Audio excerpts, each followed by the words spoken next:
Hello, everyone. Thanks for joining us. Today's talk is part of the 2021 Tuesday Topics series presented by the Friends and Foundation of the Rochester Public Library. I'm Michelle Finn. I work in the Central Library's Local History and Genealogy Division. With me today is my esteemed colleague, Emily Morry, and our friends, Karen and Jerry Bunton. The four of us are here to discuss an exhibit we put together for the library based on a collection of family artifacts that Karen and Jerry brought to us a few years back, encouraged by their friend, Lisa Clemon. The collection includes photographs, programs and certificates, news clippings, Boy Scout memorabilia, World War II artifacts, genealogical charts, and other items representing 150 years of Karen's family's history in the Rochester area, since her great-great-grandfather moved here from Virginia in the 1870s.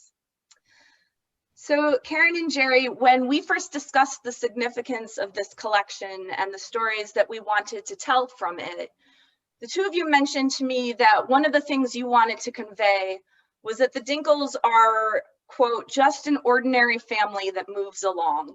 And I was wondering if you would please say a bit more about that idea, as well as what inspired you to bring your family's collection to us at the library in the first place. Well, I was thinking about after the death of my father in November of 2002, the beginning of 2003, I told Jerry that, we need to start going through, all of his stuff, because we had about 15 totes.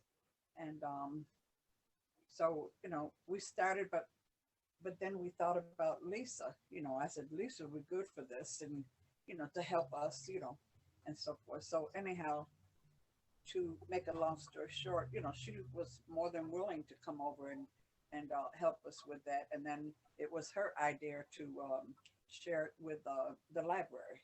And I thought it was awesome, I said, because, we've never been in the library, on display or anything. And so, it went forth from that point on. Yeah, I'm glad that she suggested that. Were you surprised? Did you have any moment of like? Yes. Can you talk a bit more about that? I had like, when they say I had an awe moment, where, is this really happening? Is this really happening to us, And, I had really had to thank Jerry, because he's into a lot of this stuff. And he helped, a lot, even after Lisa, Lisa came, I think was it a year? Just about every week, and I, every week I was just, I just couldn't believe it. And then the things that we went through and seen, it's like, have I seen these before?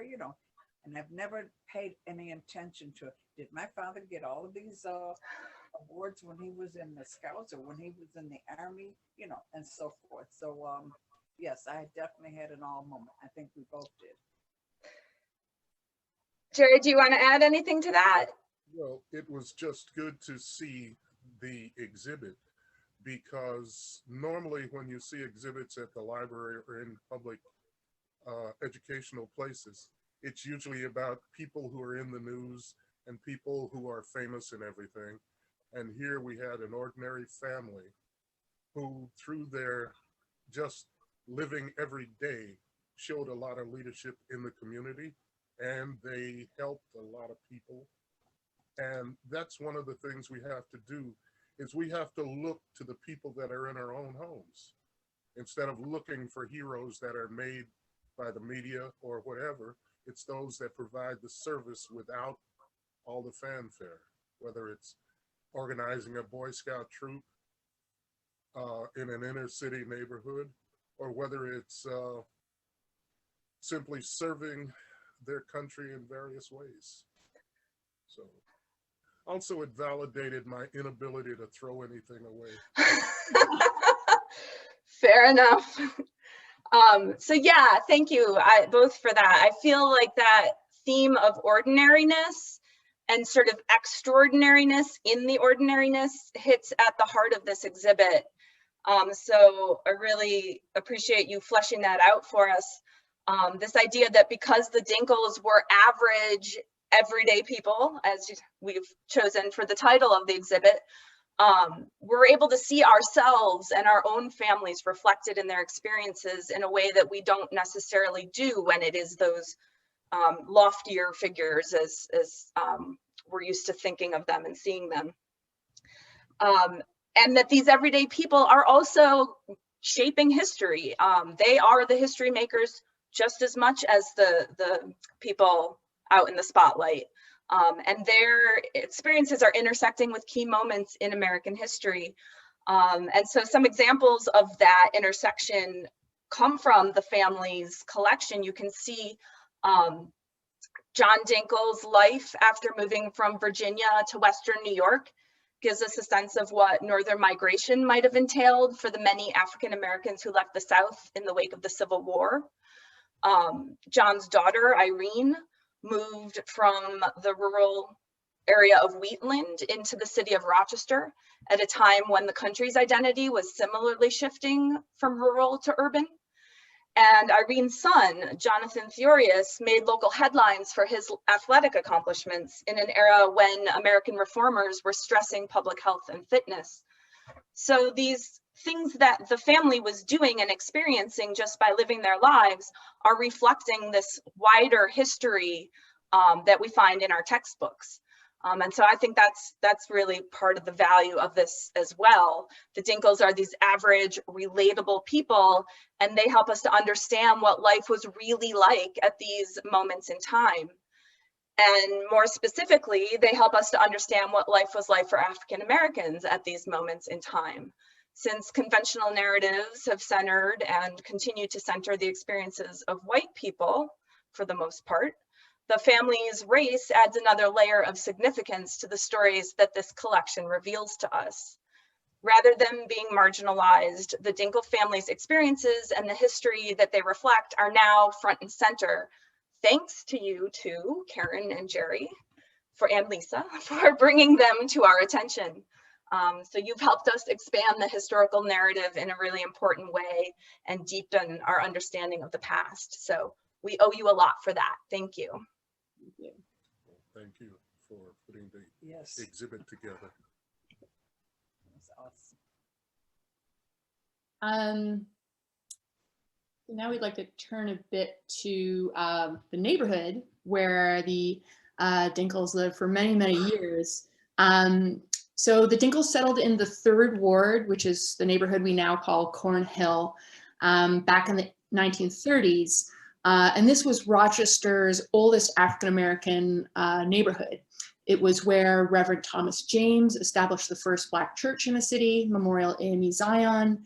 And it was and still is home to Clarissa Street, which in the 20th century really became the sort of heart of the Rochester African-American community, because quite a few Black-owned businesses established themselves on this street. So there was, everything from grocery stores, hotels, barber shops, salons, the Latimer Funeral Home, as well as a very famous local jazz club, the Python Club. And this is also the street and area where Jonathan T. Dinkle established Dinkle's taxi service in the 1940s. And this was the first Black-owned taxi cab business in the city. It's important to note that Black Rochesterians ended up settling in this neighborhood of the 3rd Ward as well as the 7th Ward because they were prevented from living in other neighborhoods in the area.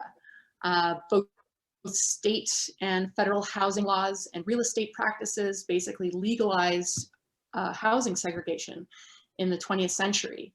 You had things called racial covenants, which were clauses written into land deeds which prevented homes from being sold to Black people in places like Brighton, for example.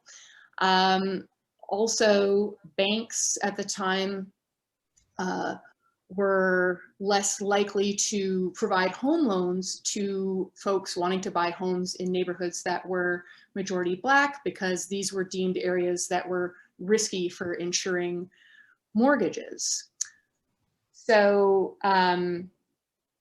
because of these, racist practices, African Americans in our area did end up settling in the 3rd Ward and also the 7th Ward, as I mentioned before.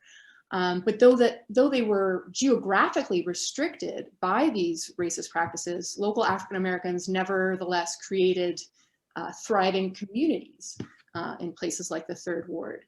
So Jerry and Karen, if you could tell us a bit about, what it was like to grow up in the 3rd Ward, what kind of a sense of community was there? Yeah. Well, I'll speak a little bit on it. I was born on Atkinson Street, which is right off of Clarissa Street. And the picture that's up there now is my mother and father. And I believe it's, that they're holding either my older brother or myself. And I noticed in the picture how old the buggies are, that they used to push the babies in. But anyhow, we moved from the Atkinson Street to Edinburgh Street. And it was awesome. We knew everybody. We knew our neighbors. We knew them so well, that my parents and them, they would borrow a cup of sugar, a cup of flour, And also, if you heard of the saying that your neighbor would tell on you, and they would believe them. And well, this didn't happen in my neighborhood, but I think I got it from Jerry that, down south in the neighborhood, if you acted up and your neighbors seen it, they can whip you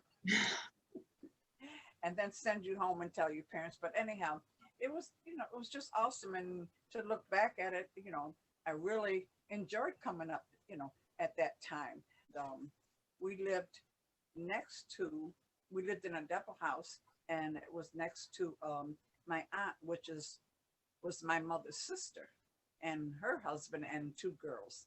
And we just grew up together, and we've been sisters all of this time. We just lost a sister just back in 2016, but we've been, that close that, we've been sisters. But it was just awesome, knowing your neighbors, and you follow through, like when we grew up, we still stayed in contact with them and their children and so forth. So, that was something that, I really enjoyed a lot. I can say that, I grew up in a family, that didn't have much, but we had the necessities. And my dad, I remember, my dad didn't like to go grocery shopping, like you go grocery shopping for a week or 2 weeks or so. And he would always bring dinner home on his way home from work. And the store, he used to go to the corner store and get stuff, and then my mother would cook when he, got home. And we had to eat our vegetables, we had to. Sure. But, it was very enjoyable. I have to say that, my childhood and the experiences that I went through were very good. I have nothing to complain about. That's you really get a sense of, it's a real tight-knit community. It's like, it's an extended family almost in the neighborhood that, you're not blood relations, but you're still so connected and mutually supportive with your neighbors. Yes, very much. The old 3rd Ward was like a small village, and everyone in the village knew each other. And, they took care of each other. They looked out for each other. And for us kids, we didn't realize we were being segregated.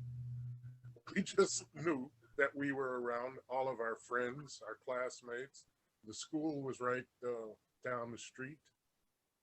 And it was a small, compact neighborhood, but there was everything. There was the Scouts. There was Scotty's marching band, which oh yes, Dan's Tavern, which my Uncle Dan went to all the time. Well, he went to it because he owned it. Yeah. And we later found out that it was listed in the Green Book as one of the safest places in Rochester, one of the few places in Rochester for a Black traveler to come and be treated with dignity and respect. And also the YMCA had its colored branch in the neighborhood that was phased out to the, you know, general YMCA, but that had been there too. And there was, you know, ball playing, ball teams, various teams and stuff like that. So for us kids, it was a great place and it was a safe place. That's wonderful. And that you're sort of leading into the next topic we wanted to touch on, because you know, given the strength of the African American community in neighborhoods like the Third Ward, but also because of the challenges that members of these communities were facing, you know, Rochester has seen quite a lot of civil rights activism in its history. You know, the city saw the anti-slavery movement flourish here under the leadership of figures like Frederick Douglass in the 19th century. And then in the 20th century, you had the establishment of regional chapters of national organizations like the NAACP, the formation of local organizations like the Afro-American Cooperative League. And then this activism really surged in the 1960s following the urban uprising of July 1964. And that three-day event really marked the culmination of years and years of frustration over inequalities in housing and unemployment and employment, as well as law enforcement practices and education. And this uprising really spurred the establishment of quite a few activist groups in the city. The most famous one would be FIGHT, which was established in 1965. They fought housing discrimination as well as employment discrimination. They famously battled Kodak over its hiring practices. And another lesser known group was also established in 1965 by Karen's aunt Doris Price, called Your Neighbors. So Karen and Jerry, were you yourselves involved at all in local civil rights activism, or do you recall your family's involvement in activist groups or any particular events? Well, I do remember my aunt, which lived next door, and she was very much heavily involved in it. And actually, she had opened up a Black American bookstore. That was an Afro-American bookstore, right? Mhm. Yeah. And so, you know, not knowing Jerry at the time, but, you know, when we would speak about it, you know, he would say that, you know, he went to her bookstore, you know, and yes, my mother wasn't involved, or my father wasn't involved in any of it. My mother, my dad, I would say, was busy, you know, doing other things, you know, the Scouts and the Army and so forth. But my mother wasn't involved because she had a fear of something happening. And she was always worrying about her sister, you know. And I was like that too. I was like that back then. And, you know, in a lot of ways, a little bit, I am like that now, you know. But yes, and I think Jerry can speak on this, you know, that what he thought about, you know, the bookstore and the things that went on and what she was involved in. Yeah. Well, I don't know. I guess I've been involved in protests for most of my life, because when I went to Edison Tech, which was on the other side of town, their theme song, their school fight song, was the Georgia Tech song, except they changed the wording to Edison Tech. And I refused to sing it. And the music teacher asked why, and I said, because why would I sing this song of some school I can't go to? And he wasn't aware that Black people weren't allowed at that time to go to Georgia Tech. And I had always been aware of where I could go and I couldn't go, because my father every week would send me down to the corner to get the Jet Book, which was a small Black magazine that provided national news and commentary. And so from the time that I could read, I learned about what was going on in the country as far as discrimination or advances that was happening. And after the 11th grade, I refused to stand for the flag because everyone was supposed to stand and salute the flag, but I didn't think the flag was being, with the things that were going on, I didn't think the flag was being representative of my folks. So Doris was my hero. Really? Because Doris and Ted Price had established a real estate company office, and they were in the early 50s buying houses and selling houses and trying to integrate various neighborhoods. And they were also fighting with the banks on mortgages, because at the time, most people were buying houses, Black people were buying houses on land contracts, which means the owner would hold the mortgage, you would pay weekly your rent plus part of the mortgage. And if you missed a payment, you lost everything. So that you developed no equity in the house that you were buying, even if you were buying it for years. So that was another thing they were fighting against, as well as the restrictive covenants in the laws, because I guess in the 40s they had been outlawed, but they continued to go until the late 60s. And Doris opened a bookstore that specialized in African American books and memorabilia, and I went there and we fell in love. It was funny because she was one of the hardest people to get to know, but she was full of love for our community, you know, and she didn't take a lot of guff. You know, if you came in and you wanted one of those stupid books that they were pumping out, like Iceberg Slim and the pimp culture and all that other stuff, she'd tell you, just go to the garbage can and look and see if you find it there, because that's all it is. But she would point you to a book that would explain how exploitive the pimp culture was. So she was my hero. Wow, that's so incredible. And you know, she's clearly in a lot of ways ahead of her time here in Rochester. You know, that involvement not just in trying to combat, you know, real estate legislation that was inequitable, but also focusing on the cultural fight, you know, through books and education. And I just wanted to point out, you know, on this PowerPoint slide here, that is Doris Price sitting in the audience of Malcolm X's speech that he gave in February 1965. That was the last speech he actually gave before he was assassinated in New York City.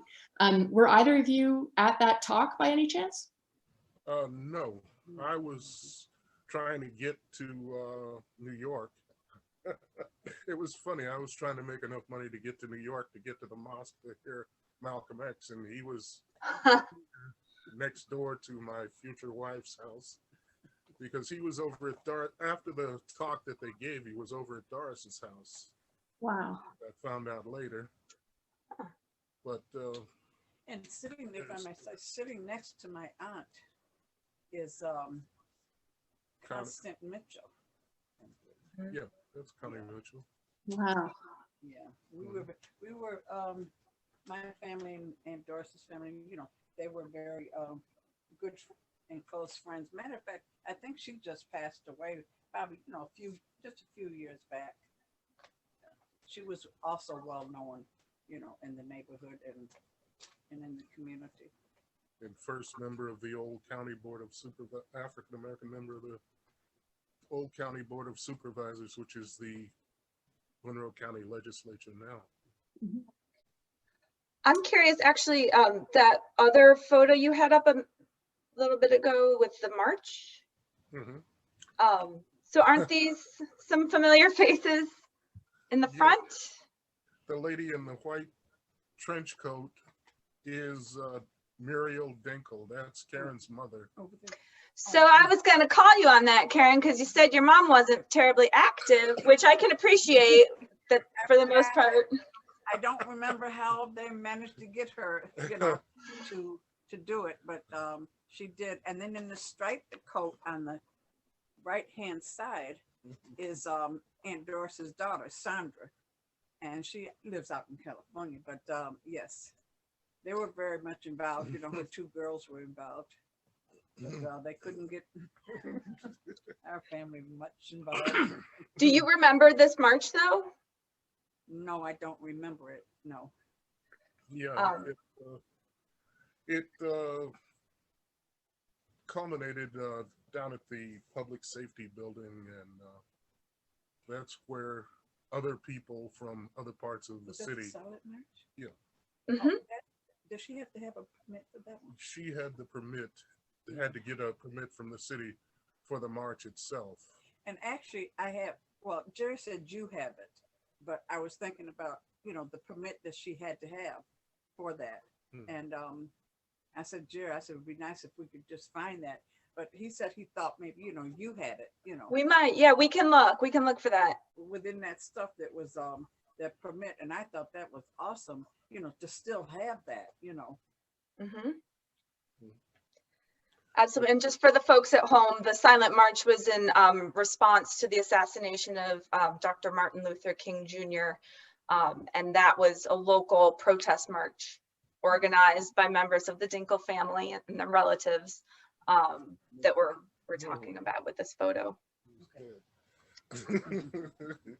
So in addition to civil rights activism, one of the things that really resonates when you're looking through the exhibit and the collection that you've brought to us was how engaged the family, the entire family, from John Dinkle on down to you, Karen, has been in the community, just community activism in general, community engagement, and public service. So I wanted to talk a bit more about that and sort of note some of the high points of that, starting with John Dinkle, who, as we mentioned, is the one who moved up from Virginia, settled in nearby Wheatland. He served his community 2 terms as a town constable, which is an elected position. He was parade marshal for the county's annual Emancipation Day celebrations. And he marched in the parade for the unveiling of the Frederick Douglass Monument in 1899. And upon his death, I came across a newspaper article that eulogized him as, quote, a man who held the respect and confidence of the community at large. And it really speaks to this precedent that John set for the rest of the family, because subsequent generations have carried on this legacy of good citizenship that he established in the area. So here we see his grandson, Jonathan Theorius, served in the United States Navy. And then his son, Karen's father, Robert Dinkle, or Bob, enlisted in the United States Army during the Second World War. And he rose to the rank of Sergeant First Class, which I find significant and speaks volumes, because this was at a time when African Americans were still struggling to overcome racial discrimination in the military, and of course in the nation at large. So Bob remained a reservist until the late 1970s, but he was also extremely active, as we've noted, in the Boy Scout movement. He led troops at the local level, but he also went on to lead at the district level. And in 1985, the Urban League of Rochester honored him with a Community Leadership Award for his dedication to this work. And it's worth pointing out that the Boy Scouts of America also honored him with its highest honor, which is the Silver Beaver Award, which is given to people for distinguished service to young people. Both of your brothers followed in his footsteps, first to join the Boy Scouts and then the U.S. Army. And your brother Bob Jr. was also a longstanding reservist, like his father, like your father, as well as an officer for the Rochester Police Department. And in that capacity, he was involved in early discussions in RPD about race relations, both within the force and between officers and African-American citizens. And ultimately, he was recognized with the Meritorious Public Service Award for his work. And then last but not least, of course, Karen, you yourself have been recognized for service to the community through various organizations like Baden Street Settlement and the Sunday School program at your church. So I guess my question at this point is, if you wouldn't mind telling us a bit about what this idea of service or helping others meant to you or means to you and your family.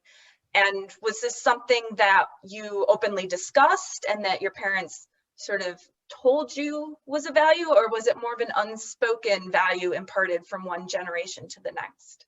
Well, I can't remember how I went about the Baden Street,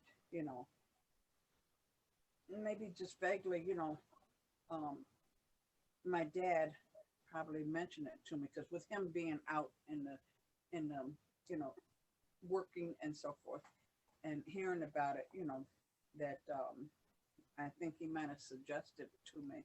And I don't remember at this point, what I did. All I know is that, I volunteered over there for many hours, and I enjoyed doing that because, just watching my dad and my mother, but my mother, she would help people through her home, in the home. She never was, she didn't work, and she was always a homebody, which she took care of the kids while my dad worked.